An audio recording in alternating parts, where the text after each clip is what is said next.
Hi, I'm Jessica, and when I'm not drinking all the coffee, watching Razorback sports, or hanging out with my family of boys, it's my passion to help elementary music teachers just like you find your unique teaching style. My goal with this podcast is to share helpful tips, strategies, and to give you the motivation you need to gain momentum in your teaching so you can continue being the music teacher rock star you already are.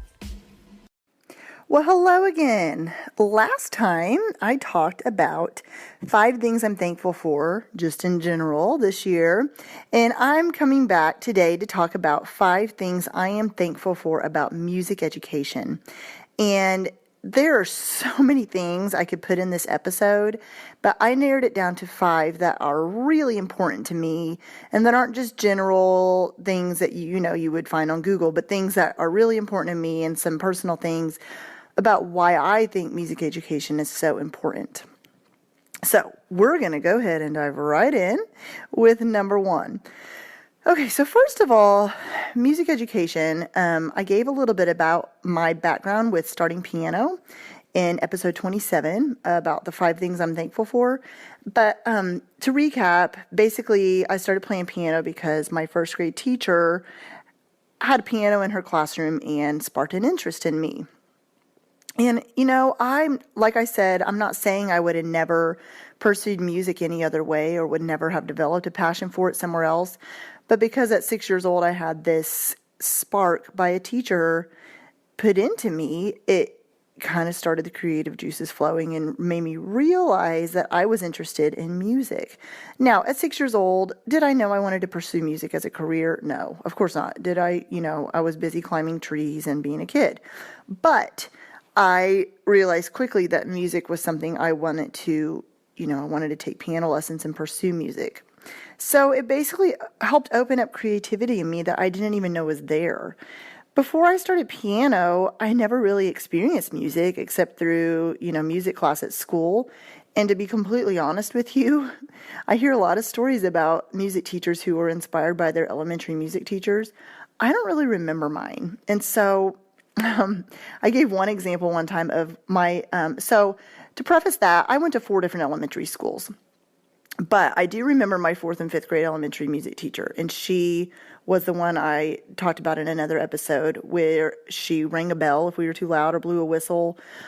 So don't do that. But my earliest years of elementary school, I don't remember my music teacher so much. And so it may be because I moved elementary schools a lot, or it might also be because they just didn't leave a big impression on me.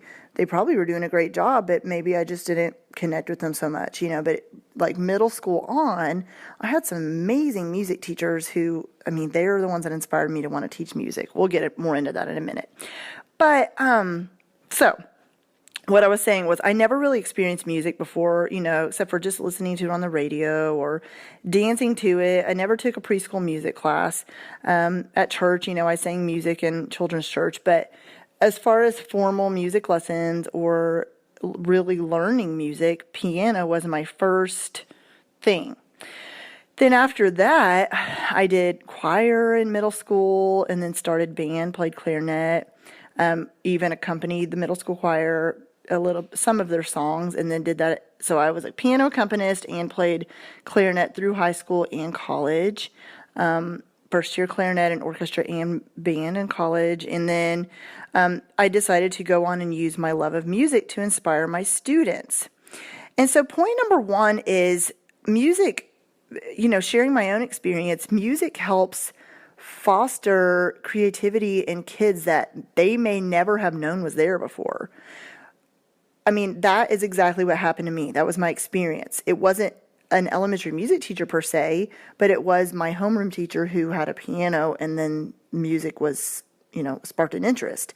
And like I said, through the years, I can name several of my music teachers through middle school, high school, and college who, just because I had music educators like them, they started fostering even more creativity in me that I didn't know was there. And then it made me a better musician, therefore a better music teacher when I became a music teacher. So you're not just teaching music when you teach your students. When you teach music, obviously you're teaching the objectives. It's very important that kids learn music and learn, sequentially and learn through different grade levels what they need to learn. But what I mean is, you're not just teaching music, you're teaching them to use their creativity. And don't just teach them music. Be open with the idea of sharing your own musical journey with your students. If you were able to get a music scholarship because of your, passion for pursuing music, because of your musical ability, share that with them. Share the fact what music has done to you, how it has inspired you, how it has brought you through, don't go into super detail, but tough times, how it's helped you emotionally and everything else. And you can share those little stories with your students, and it will help them to realize the importance of music, but will spark an interest in them that they maybe didn't know was there before. Talk about the fact that hard practice pays off. Some of my students came back to me after being in middle school or high school band or choir, and I kind of got tears in my eyes because I realized that I was that teacher that my first grade teacher was to me, that sparked that interest in them to pursue music. And a couple of them did end up getting music scholarships and going off to college. Now, I know they had several music teachers, that came into their life along the way, but they were thanking me for planting that seed in them to want to pursue music further. So you never know what seed you're planting in your students. So you just foster that creativity in them. And music education, music class is the perfect place to foster the creativity in your students. And you never know one day where that will take them. You never know where music will open the door. So I just talked about that with creativity, but you never know who's walking through your door. You never know who is going to be the next great composer, music producer, pianist, conductor, or performer. And just allowing them to explore creatively through music is so important, because you never know. They may end up one day using it as a career. And even if they don't, just fostering that sense of creativity in them will take them far. And with, being able to use their brain imaginatively. Number 2, music class doesn't just teach music. Now, as a music teacher, you're well aware of this. Let's say you have a 45-minute class period. You know how much goes in to teaching music in those 45 minutes. You know that it's not just simply singing songs, which those of you know, like a lot of people just view music class as that, right? Oh, you're just singing. You're just sitting and singing songs. Because that is kind of the old school method of teaching music, right? And there's nothing wrong with that. We've talked about that several times in this podcast, is to each their own. If that's your cup of tea, is to just have this kid sit there and sing, then fine. But what I mean is, music class doesn't just teach music. What I mean by that is, when a child comes into the music classroom, they're experiencing cooperative learning how to use language and social skills that they use other places, but in music they have to use them through various different ways. You are incorporating several different learning styles and helping kids use parts of the brain that will help facilitate learning in other subjects. And the kids are getting to use their bodies in ways they have probably never moved before. They do things like Go Noodle now in the classroom, which I think is so awesome, because that is a form of creative movement. I think the kids are getting opportunities now to move in their regular classrooms that they haven't before. So I think that's great. But so during a 45-minute class period, so much more learning is done than just music. And I'm going to, in the show notes, link to a few blog posts about the benefits of learning music, but also the different learning styles, and some other blog posts you can check out that dive into this further. Okay, so number 3 of why I think music education, and why I'm thankful for it, why I think it's important. Every child can learn music, no matter their disability, age, religious beliefs, home environment, what neighborhood they come from, what they look like, what academic areas they struggle in, or what language they speak. That's a lot, isn't it? Now, I have shared the story before that I taught in the inner city. And these are the kids who people were like, oh, they can't learn. Oh, they're so low, they can't pass the test, the standardized test or whatever. I refused to believe that my students would not be able to learn. Even though there had not been music at my school for 7 years, I refuse to believe that these students could not learn music, because they can. Every child can learn music. I had students come in my door who had autism. I had a deaf student. I had kids come in who couldn't speak. They weren't deaf, but there was a child I had who just couldn't speak. And I don't know if he ever got diagnosed with anything, but that's okay. That's besides the point. But I had students of all different abilities. I had students who couldn't participate in certain songs because of their religious beliefs. I had several students with really tough home lives who would come to school just broken, but they came into music class and they knew they could learn music. So I just think it's awesome how a music class is just an equal playing field for all these kids. They come in with all this baggage and things that are just hard for them in their normal lives, and they go into music class and just feel so successful. Now, a personal story of mine is I do have an 8-year-old with autism. He's high functioning, but he goes to resource room at school, and he goes to speech class at school, and he is very low. He's very behind, but we're working with him, and he's improving. But the whole point of the story is my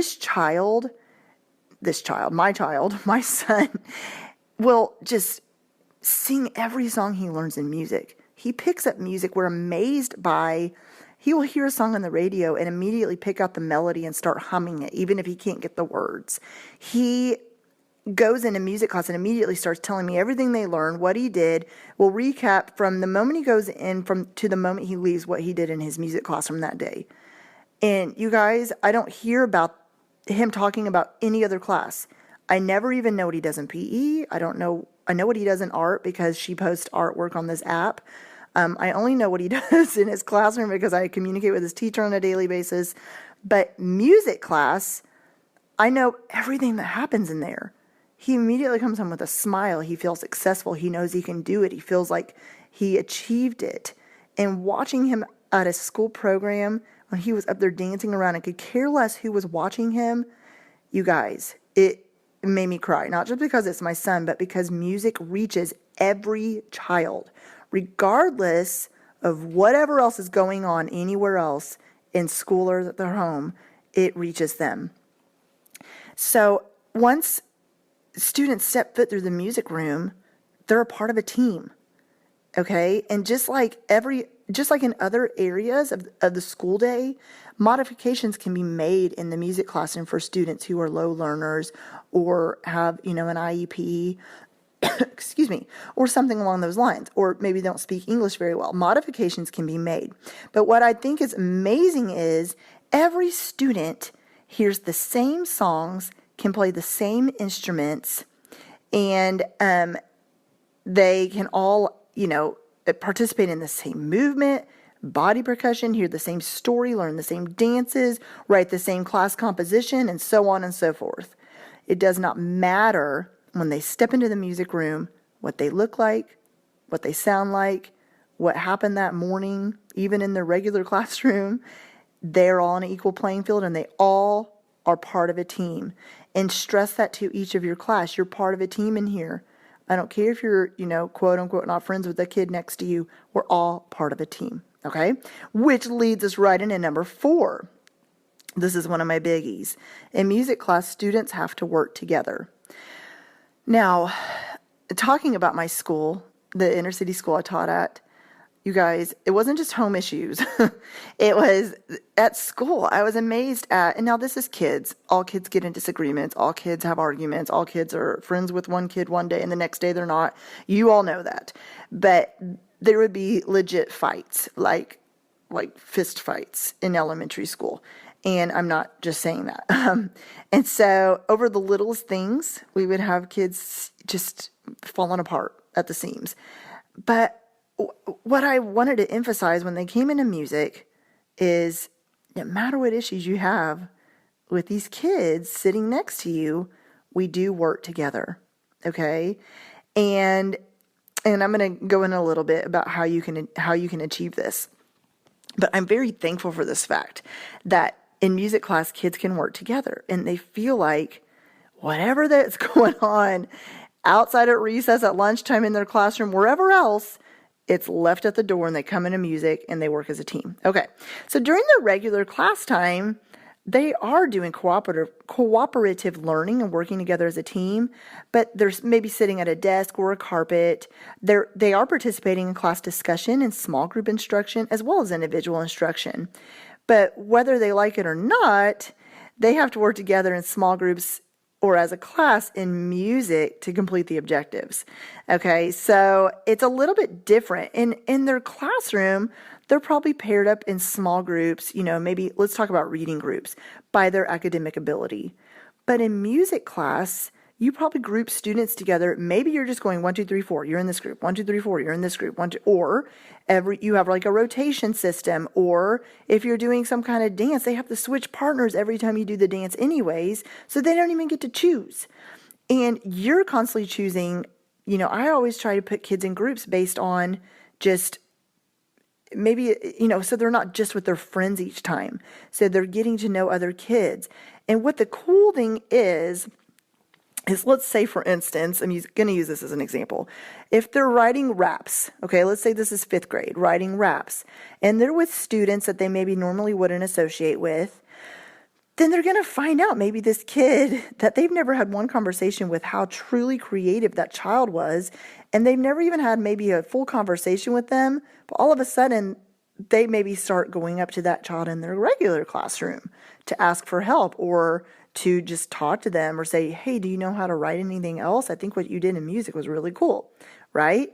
Or we talked about trading partners during like a folk dance, for instance. And so if they're trading partners during a folk dance, each time you hit, a rhythm on a drum or something like that, they're eventually going to be paired up with someone they maybe don't want to be paired up with, but they have to work together. Okay, so they have to just learn to work together as a team and work as a partner and work as a cooperative class. And if you have some kind of reward system in your classroom management, remind each class, that working together means all students need to feel included and as part of a team. We do not leave anyone out in music class. Over time, you're going to see relationships grow that maybe only take place during music class because the students feel safe in your classroom. They feel like they can be themselves. They feel like they come in there and maybe that's the only class period they talk to a particular student because they feel like they can. Maybe that's their safe haven. You never know what's going on. So I think that's one of my favorite things about music education is when the kids come to your classroom. We've already talked about music education is for every child. When they come into your classroom, they work together as a team. And the more that they work together as a team, they feel like they're on an equal playing field and they're not, grouped on academic ability. But since they're grouped together with different students each time, it really emphasizes the concept of cooperative learning and helps provide positive self-esteem to each child. So last but not least is number 5. Music class introduces students to the world around them. I have touched on this before in different various blog posts, and I think I've talked about it on the podcast before too. But without music class, students may have never experienced other songs, dances, instruments from other countries and cultures, or even from their own country and culture. So I'm going to talk about it from the viewpoint of America because I know I have several different people listening to this podcast. But so even in the country of America, you have students coming to your classroom who have only experienced music from their own small world, meaning by their world, I mean their home, their car, their church, their little world around them is the only place they've heard music.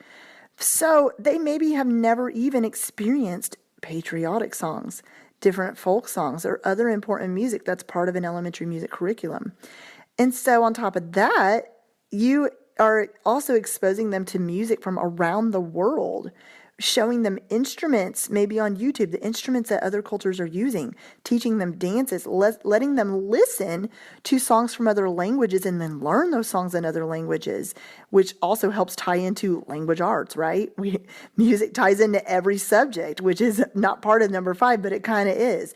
Because when they experience the world around them, they're also when they experience music from around the world, it's helping to influence them and it helps them to bring, like if they're struggling with math, for instance, when they're experiencing music from the world around them, you are maybe emphasizing music by counting rhythm or meter in every single song you do. And so that helps them in the math. You are doing music that helps them in science, social studies, language arts, math, and foreign language. So to recap number 5, because I feel like I was kind of all over the place.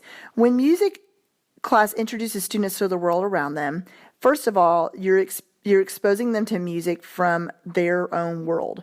So patriotic music, you're teaching them folk dances and other music you're teaching them in the music class.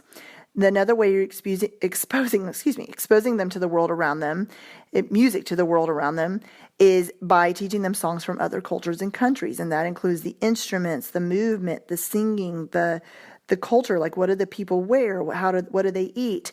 That kind of thing is you're teaching them, and maybe they've never experienced that before, but they're probably already learning about different cultures in their classrooms. And so that helps tie back in with that. And you're exposing them to music from the world around them by helping integrate music into other subjects. And I have so many blog posts about this, you guys, but there's a free e-course on my website about that too, how to integrate music into other subjects. But just basically to wrap that up, because I feel like number 5 has been all over the place, it's basically you are giving students the opportunity to learn music that they've never experienced before. And it will help them to bring it into other subjects that they're struggling in and to the world around them. And they'll go home and maybe teach their parents songs they're learning. And then they'll maybe remember, something they learned about a culture and be like, oh yeah, wait, I remember this culture eats this. And their teacher's like, how do you know that? Oh, I learned it in music. And then the teacher looks at them like, wait, I thought you just sang in there. Back to the first point I made in this podcast episode, right? Okay. So I hope you got something from this. And those are just reasons I think music education is important. Now, I only touched on 5 points, but I could have gone on to like point number 100, but I picked 5 things of why I think music education is important to me. But I'd love to hear about why it's important to you. So you can either direct message me on Instagram, it's just at Jessica Peresta, or feel free to email me, or just feel free to just somehow let me know in any other way you can think of. And I cannot wait to talk to you soon and have an amazing week continuing to impact the lives of your students. Bye. Thank you so much for listening in to the Elementary Music Teacher Podcast. Be sure to subscribe to the podcast so you never miss an episode. And while you're there, I would love for you to review the show and leave a rating on iTunes. To find out more about how I can help you gain momentum in your elementary music teaching career, head to thedomesticmusician.com, where you'll find free downloads, courses, the blog, and so much more. Continue teaching music and never doubt the impact you're making each and every day in the lives of your students.